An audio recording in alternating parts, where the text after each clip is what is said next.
بسم اللہ الرحمن الرحیم۔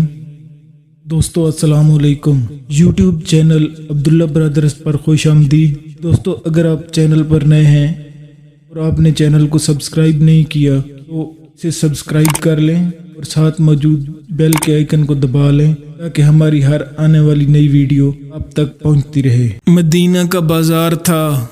گرمی کی شدت اتنی زیادہ تھی کہ لوگ نڈھال ہو رہے تھے۔ ایک تاجر اپنے ساتھ ایک غلام کو لیے پریشان کھڑا تھا۔ غلام جو ابھی بچہ ہی تھا وہ بھی دھوپ میں کھڑا پسینہ پسینہ ہو رہا تھا۔ تاجر کا سارا مال اچھے داموں بک گیا تھا، بس یہی غلام باقی تھا جسے خریدنے میں کوئی بھی دلچسپی نہیں لے رہا تھا۔ تاجر سوچ رہا تھا کہ اس غلام کو خرید کر شاید اس نے گھاٹے کا سودا کیا ہے۔ اس نے سوچا تھا کہ اچھا منافع ملے گا، لیکن یہاں تو اصل لاگت ملنا بھی دشوار ہو گیا تھا۔ لہٰذا اب وہ اس انتظار میں تھا کہ اس غلام کے قیمت خرید بھی مل جائے تو وہ فوراً اسے بیچ دے گا۔ مدینہ کی ایک لڑکی جو اسی منڈی میں پھر رہی تھی، اس کی نظر اس غلام پر پڑی تو اس نے تاجر سے پوچھا کہ کتنے کا بیچو گے؟ تاجر نے کہا میں نے اتنے میں لیا ہے اور اتنے کا ہی دے دوں گا۔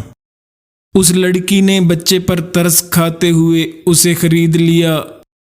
ادھر تاجر نے بھی اللہ کا شکر ادا کیا اور واپسی کی راہ لی۔ مکہ سے ابو حذیفہ مدینہ آئے تو انہیں بھی اس لڑکی کا قصہ معلوم ہوا اور لڑکی کی رحم دلی سے متاثر ہو کر انہوں نے اس کے لیے نکاح کا پیغام بھیجا جو قبول کر لیا گیا۔ یوں واپسی پر وہ لڑکی جس کا نام ثبیتہ بنت یعار تھا ان کی بیوی بن کر ان کے ہمراہ تھی، اور وہ غلام بھی مالکن کے ساتھ مکہ پہنچ گیا۔ ابو حذیفہ مکہ آ کر اپنے پرانے دوست عثمان ابن عفان سے ملے تو انہیں کچھ بدلا ہوا پایا اور ان کے رویے میں سرد مہری محسوس کی۔ انہوں نے اپنے دوست سے استفسار کیا کہ عثمان یہ سرد مہری کیوں؟ تو عثمان بن عفان نے جواب دیا کہ میں نے اسلام قبول کر لیا ہے اور تم ابھی تک مسلمان نہیں ہوئے، تو اب ہماری دوستی نہیں چل سکتی۔ ابو حذیفہ نے کہا اگر تم نے اسلام قبول کر لیا ہے تو پھر مجھے بھی حضرت محمد صلی اللہ علیہ وآلہ وسلم کے پاس لے چلو اور اس اسلام میں داخل کر دو جسے تم قبول کر چکے ہو۔ چنانچہ حضرت عثمان رضی اللہ عنہ انہیں لے کر نبی کریم صلی اللہ علیہ وآلہ وسلم کی خدمت میں حاضر ہوئے اور وہ کلمہ پڑھ کر دائرہ اسلام میں داخل ہوئے۔ گھر آ کر ابو حذیفہ نے اپنی بیوی اور اپنے غلام کو مسلمان ہونے کا بتایا تو انہوں نے بھی کلمہ پڑھ لیا اور مسلمان ہو گئے۔ حضرت ابو حذیفہ نے اس غلام سے کہا چونکہ تم بھی مسلمان ہو گئے ہو اس لیے میں اب تمہیں غلام نہیں رکھ سکتا، لہٰذا میری طرف سے اب تم آزاد ہو۔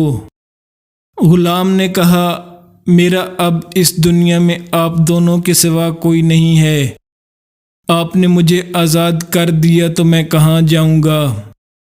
چنانچہ حضرت ابو حذیفہ رضی اللہ عنہ نے اس غلام کو اپنا بیٹا بنا لیا اور اپنے پاس ہی رکھ لیا۔ غلام نے ان سے قرآن پاک سیکھنا شروع کر دیا اور کچھ ہی دنوں میں بہت سا قرآن یاد کر لیا۔ جب وہ غلام قرآن پڑھتا تو بہت خوبصورت لہجے میں پڑھتا۔ ہجرت کے وقت نبی کریم صلی اللہ علیہ وآلہ وسلم سے پہلے جن صحابہ نے مدینہ کی طرف ہجرت کی ان میں حضرت عمر رضی اللہ عنہ کے ساتھ حضرت ابو حذیفہ رضی اللہ عنہ اور ان کا یہ لپالک بیٹا بھی تھا۔ مدینہ پہنچ کر جب نماز کے لیے امام مقرر کرنے کا وقت آیا تو اس غلام کی خوبصورت تلاوت اور سب سے زیادہ قرآن حفظ ہونے کی وجہ سے انہیں امام چن لیا گیا اور ان کی امامت میں حضرت عمر رضی اللہ عنہ جیسے جلیل القدر صحابی بھی نماز ادا کرتے تھے۔ مدینہ کے یہودیوں نے جب انہیں امامت کراتے دیکھا تو حیران ہو گئے کہ یہ وہی غلام ہے جسے کوئی خریدنے کے لیے تیار نہ تھا۔ آج دیکھو کتنی عزت ملی کہ مسلمانوں کا امام بنا ہوا ہے۔ اللہ پاک نے ان کو اس قدر خوش آواز بنایا کہ جب آیات قرآنی تلاوت فرماتے تو لوگوں پر ایک محویت طاری ہو جاتی اور راہگیر ٹھٹک کر سننے لگتے۔ ایک دفعہ ام المومنین حضرت عائشہ رضی اللہ تعالی عنہا کو رسول صلی اللہ علیہ وآلہ وسلم کے پاس حاضر ہونے میں دیر ہوئی۔ آپ صلی اللہ علیہ وآلہ وسلم نے توقف کی وجہ پوچھی تو بولیں کہ ایک قاری تلاوت کر رہا تھا، اس کے سننے میں دیر ہو گئی، اور خوش الہانی کی اس قدر تعریف کی کہ آپ صلی اللہ علیہ وآلہ وسلم خود چادر سنبھالے ہوئے باہر تشریف لے آئے۔ دیکھا تو وہ بیٹھے تلاوت کر رہے ہیں۔ آپ نے خوش ہو کر فرمایا، اللہ پاک کا شکر ہے کہ اس نے تمہارے جیسے شخص کو میری امت میں بنایا۔ یہ خوش قسمت صحابی حضرت سالم رضی اللہ عنہ تھے، جو سالم مولی ابو حذیفہ کے نام سے مشہور ہوئے۔ انہوں نے جنگ موطا میں جام شہادت نوش کیا۔